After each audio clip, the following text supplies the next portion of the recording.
LDLC blue side, BDS Academy red side. We're going to distract from what I was saying and move in onto this one. We talked about Draven games for LDLC. This is another one for Exakick. DOS taking the Amumu into the support role. So a very proactive 2 versus 2. And Adam pulling out the Olaf once again. The thing that's really striking me here is a Vi in the jungle. Something that we've not seen all that much of, but that has been getting a little bit of play globally. Yeah, it sort of started off around about MSI. I think it was T1 that pulled it out a couple of times, and I have been noticing it rising across the RLs recently. I guess the idea is just that you've got that guaranteed engage, but the major thing that is screaming at me from both these drafts, Rooted, is that there's a lot of proactivity. There's a lot of champions that can move around the map, that can do things, especially in the early stages for LDLC. Yeah, we've got Amumu, we've got Wukong hitting level 6. That's a very powerful tool available to the LDLC side. On the flip side with BDS Academy, again, as soon as that Vi hits level 6, going to feel very comfortable trying to go for engagements that Talia like. We'll have that Weaver's Wall available. And this is actually a champion that on 12-13, I think, is maybe not giving over to red side worthy. Talia is so powerful, actually so very strong. It doesn't do the best versus tanks, but does feel pretty good versus the squishies. Yeah, it's the first time that Rika will be playing it this split, so we'll have to see if he can master that rock throwing. We are going to be jumping into game 1 in just a moment.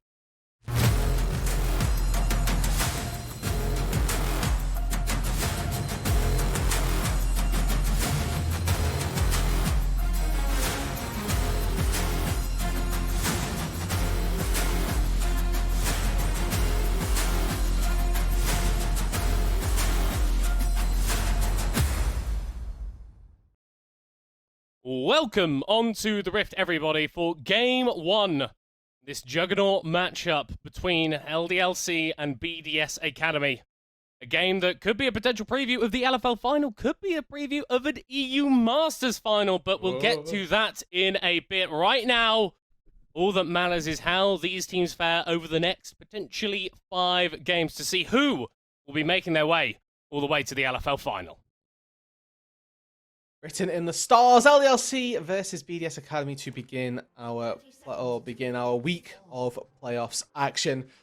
Of course, we've got Vitality B versus Game Ward on tomorrow, so stay tuned for that one once we've closed out this series. And as we so rightly mentioned, could very well be 5 games. I predicted it goes to all 5 this series here. Middlecott, on the other hand, the BDS skepticist with his 4 games LDLC win. Maybe not a skepticist, just a believer in the power of the Foxes from Lyon. As we did tease that Draven pick potentially a little bit in the pre-game, and we have seen it come out in this game 1, and it's into this area, one of these matchups that you really can put to the sword in the early game. Yep, not a very strong champion through her laning phase. A decided weakness of the Zeri in the bot lane, and Crownie's certainly going to have to try and alleviate that in some capacity. Has got Erdate down in the bot side to help out as well. This Renata, a very good disengage tool, and you can do a pretty decent job at interrupting bandage tosses. It's fairly difficult. Not going to say that it's by any means easy, but it does stop the follow-up CC coming through from Dawson, the initial as well.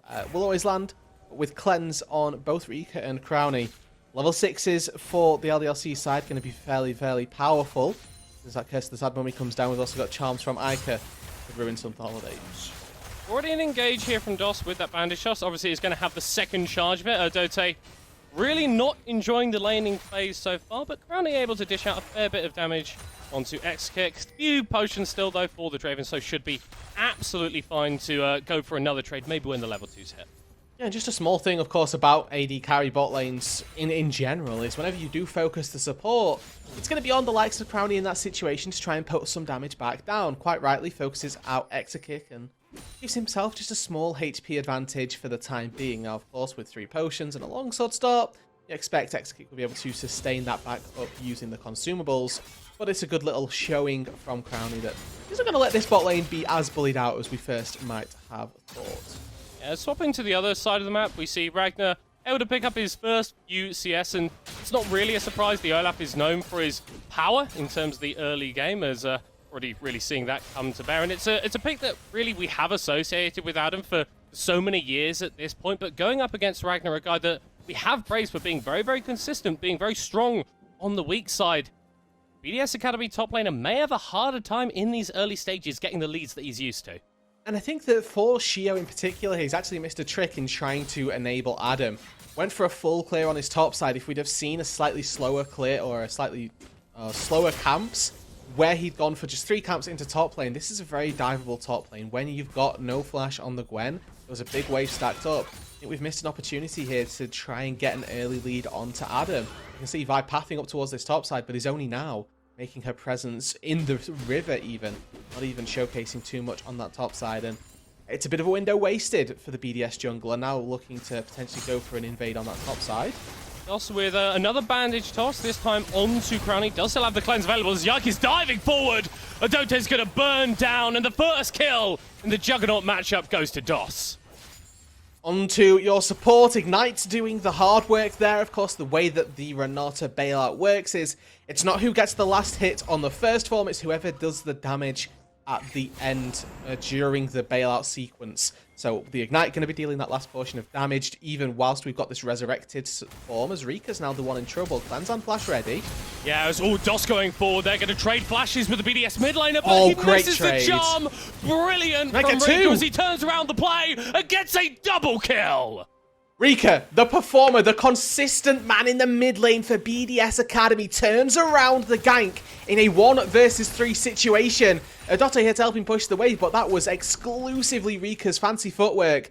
Cleanses out of the bandage toss and flashes to a point that doesn't get hit by Ika's charm. Those skill shots going wide and not quite having that follow-up damage in the early stages is going to give a big advantage to the BDS mid lane. Yeah, and that Talia is a champion that could snowball these advantages so quickly. It was a brilliant snap engage from LDLC, but Rika's fingers are just a little bit better. And landing that seismic shove as well under such pressure is not easy. Full credit over to Rika, living on the slimmest of margins, but recognizing the damage output capability was 0 when they were all under the turret. And a really well executed 1 versus 3 for Rika. It's also shoes picked up, and Tia as well going to feel very comfortable just farming up now in that mid lane. Something I want to touch on, might not get to because there's a Drake here. Shio wants this. Yeah, 3 members of BDS Academy moving over. Shio charging up that Bold Breaker, going forward as it is the red team who has slayed the Dragon. No X kick, kiting away, but very low on the Draven. He's not quite going to be able to kill Shio before he falls down. That's another beautiful seismic sharp from Rika, sets up the play for BDS Academy. Another kill for Crowny, a triple for the Zeri, and the first 6 minutes have gone absolutely perfect for BDS. Oh, outside of that one gank in the bot side, you are not wrong, middle cut. Crowny now with 3 kills, 2 kills on your mid lane, gold in all the right places for BDS Academy.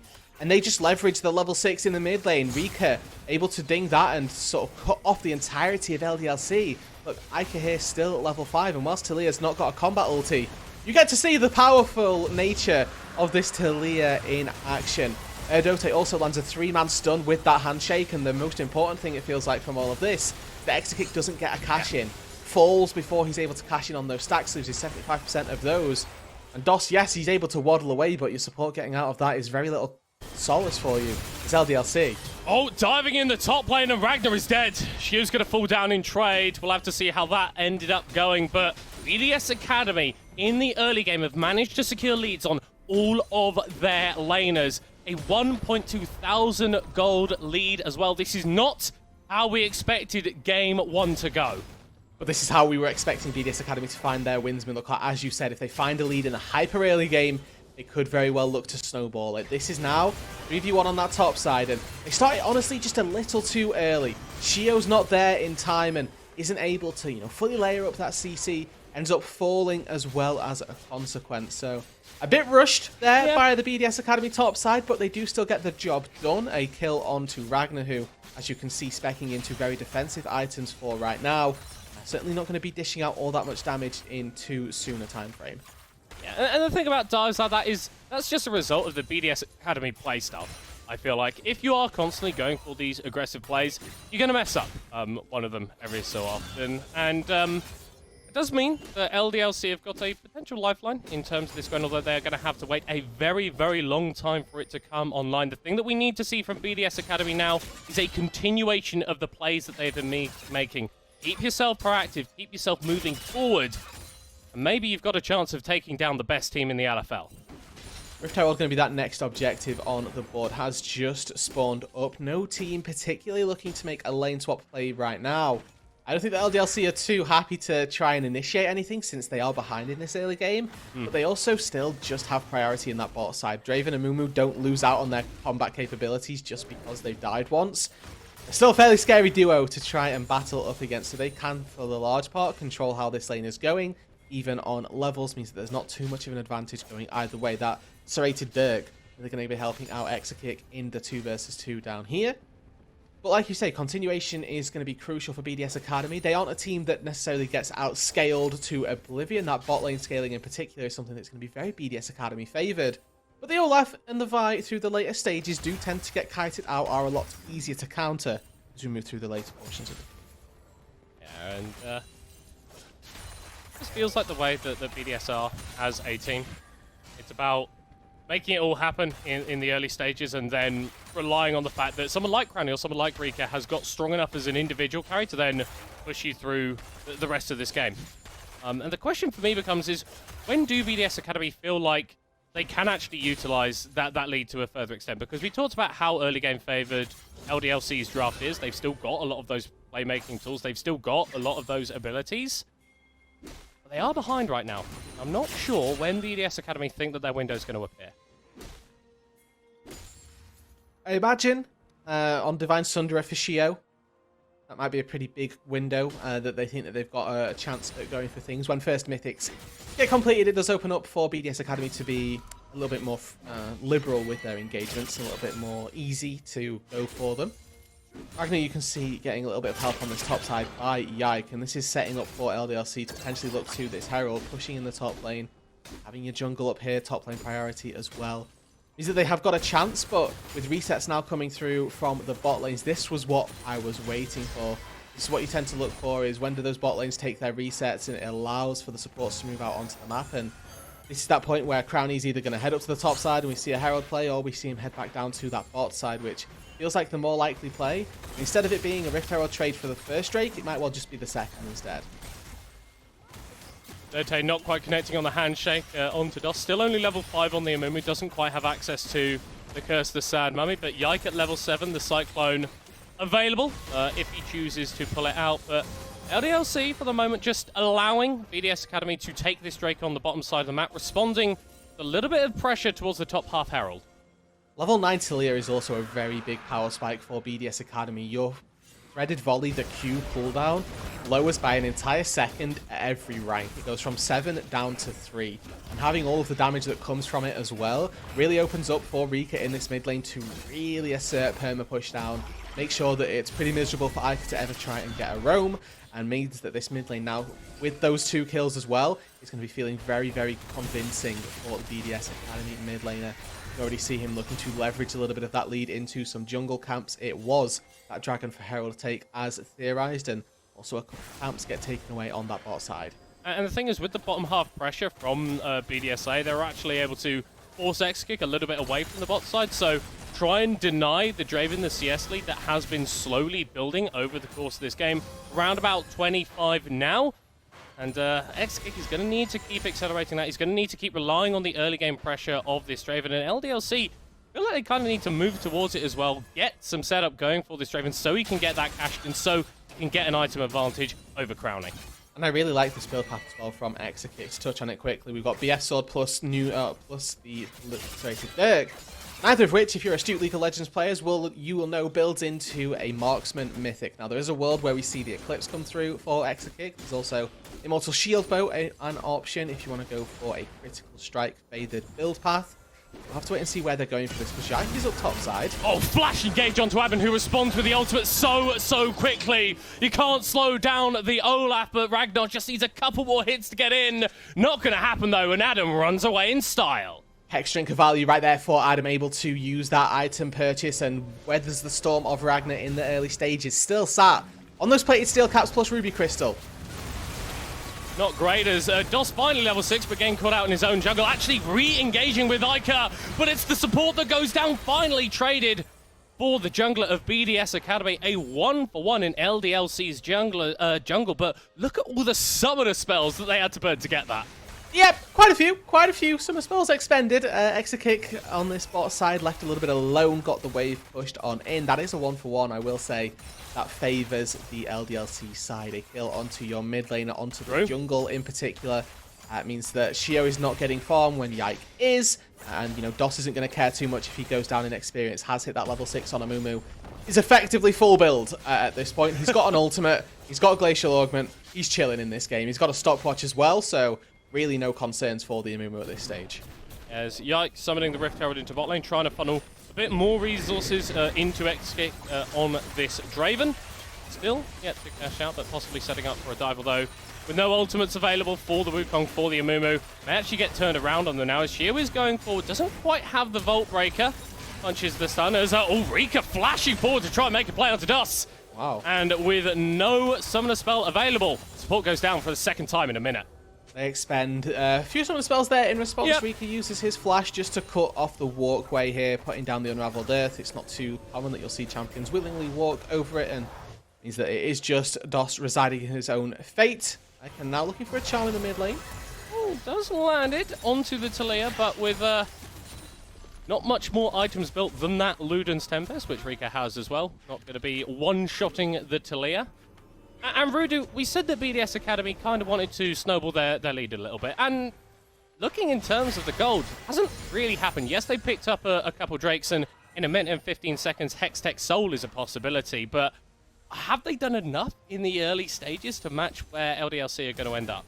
I think that they're okay. I don't think that... I think I may have misportrayed what they needed from this early game a little bit, because they have the staying power in this game to go to 40 to 50 minutes with the Zeri, with the Talia, and putting that pressure on LDLC through the early stages was enough to offset all of the early game powers that LDLC had gone for. The onus was on your blue side, on your reigning LFL champions, to make the moves in the early stages, and whilst we've seen them close up that gold gap, the fact that they're still behind really does put a bit of a question mark into how well LDLC will be able to pivot through the remainder of this game.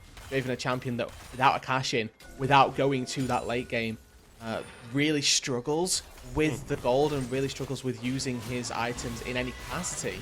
So with no cash-in still, he is probably sat on a fair whack of stacks. It's been a while since we've seen him fall, and obviously picked up a lot of farm since then.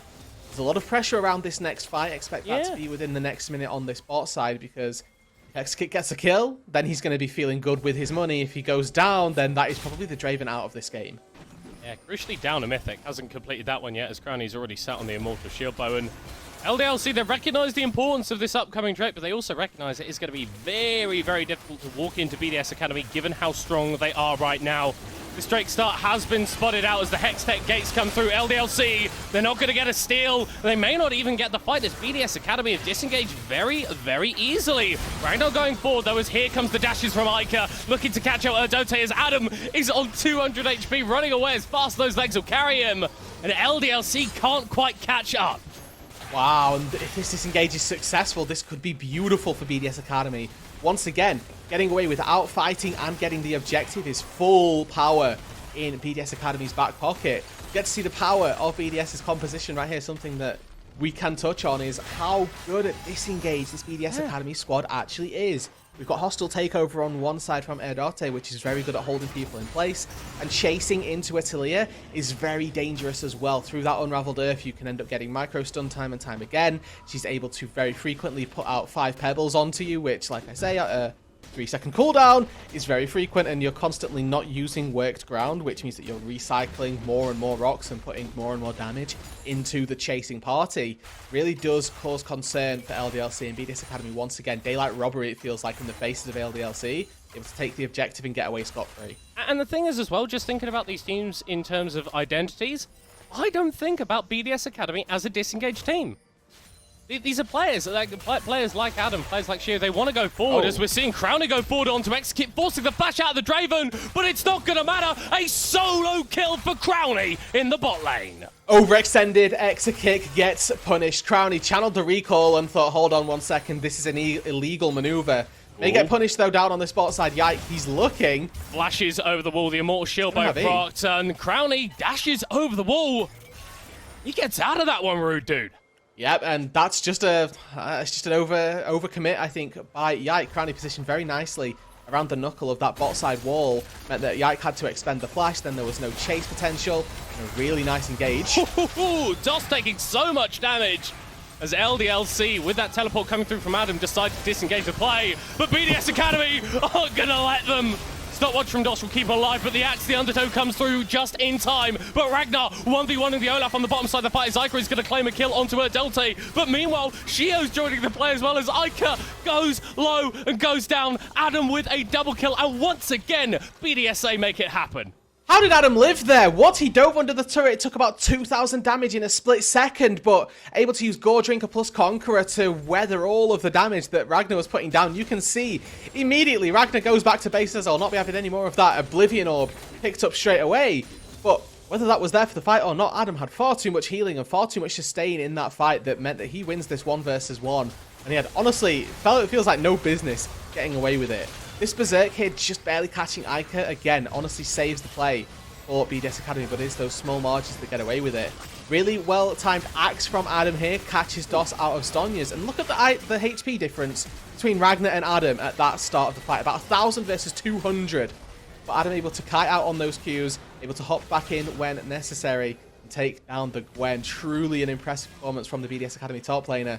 While Shio did end up finding the kill on to Ica, gets the trade in response.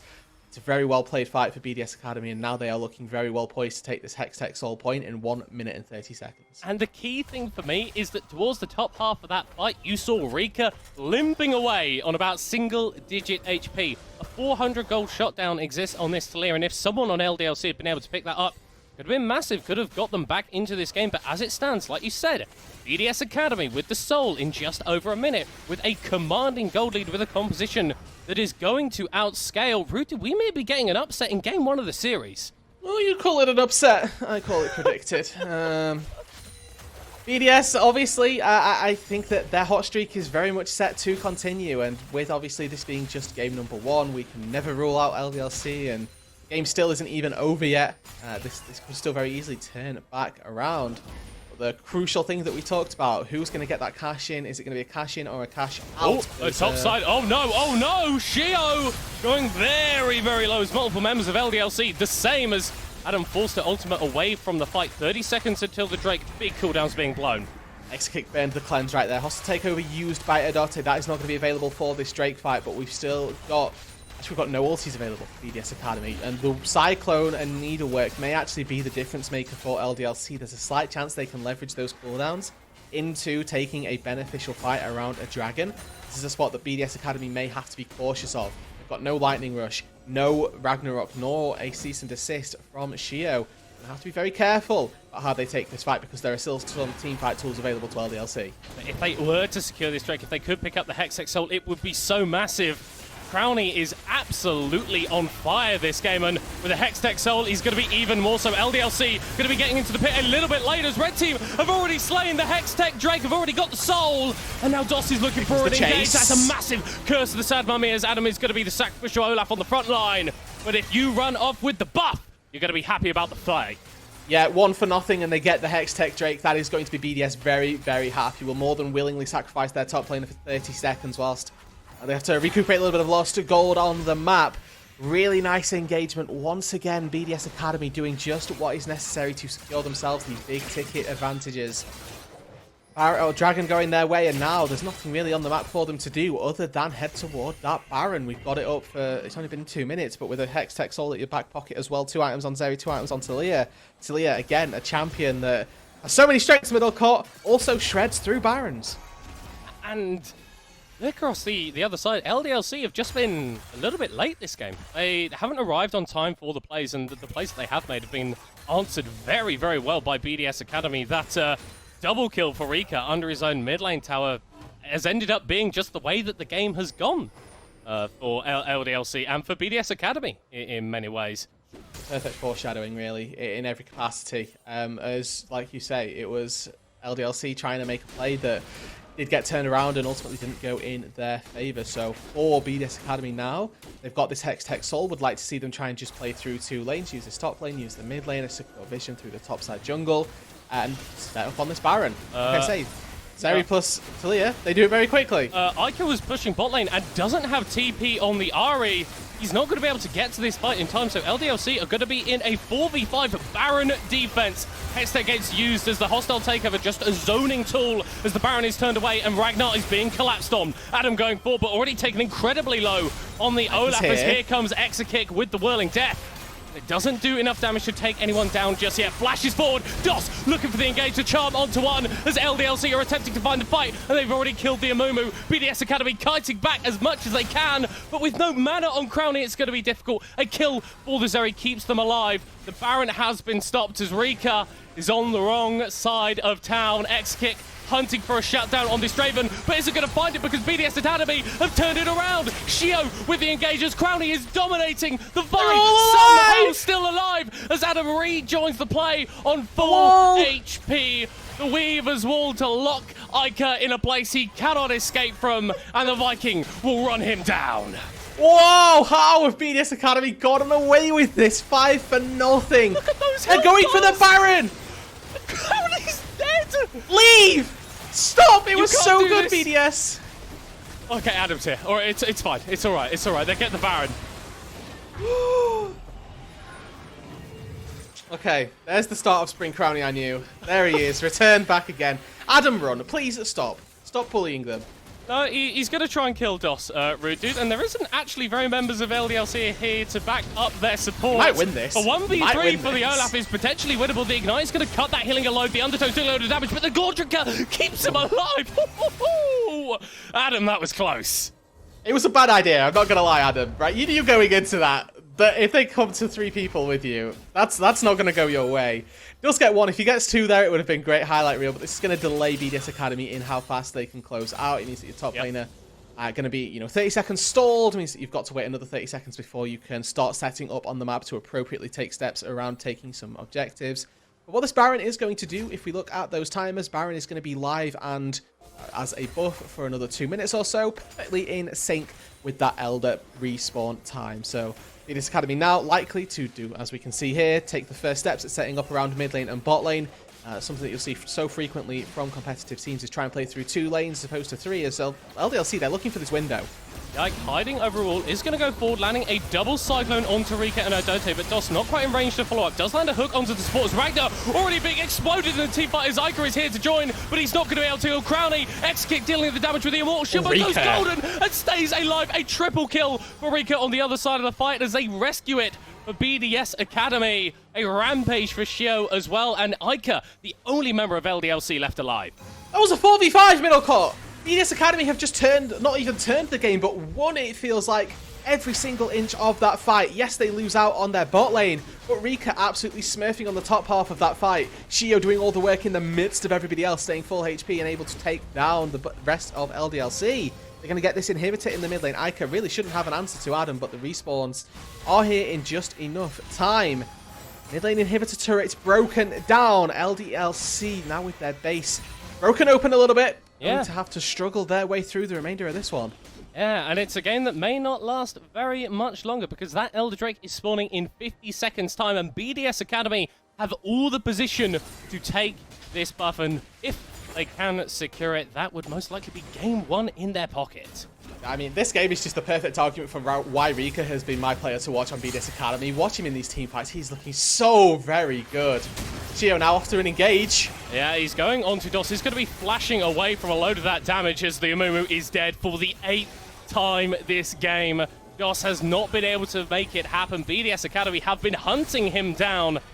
And that sad little mummy feeling a hell of a lot sadder in the grey screen. Elder Drake not being moved towards just yet. This bot lane at tier 2 tower, the focus for BDS Academy for the time being. They can just default straight back to this. There's no real time pressure on them. They've got 15 seconds before DOS even respawns, and every single fight really is going BDS Academy's way. We've reached that point where LDLC can't take these convincing 5v5s anymore. Their composition has been outscaled. There's so much weight on Ragnar to do damage, and Yike can't even get in. No smite available, and this should just be LDLC taking the Drake and taking the fight as well. I absolutely love this from BDS Academy. They recognise that they only need 2 people to do the Elder Drake. Does mean that they have to burn a few of these flashes relatively defensively as Rika is going forward onto X-Kick, and with the Elder buff burn, should be able to take out the Draven in short order. A legendary performance from the BDS Academy mid lane in game 1. Adam CP's into the mid lane. He's got Elder Drake. He wants that 1v3 chance again. Yeah, he's just going to be fighting the bases. The rest of BDS Academy are fighting the members of LDLC. Crowny trying to kite away on the top side of the map on the Zeri and is making it happen finally. Chased down by Ragnar on the Zen. Oh no. Cannot escape from Vise. The Elder Burn will take him out as well. Meanwhile, in the base, Adam taking down Nexus Towers, taking down the Nexus. In game 1, BDS Academy come out with an absolute storming performance. 28 kills, 28 minutes, game 1 versus LDLC. And that's now a 9-game win streak for BDS Academy. LDLC's run at the top of the table ended here as they get slain by the BDS Academy squad. The LEC affiliate academy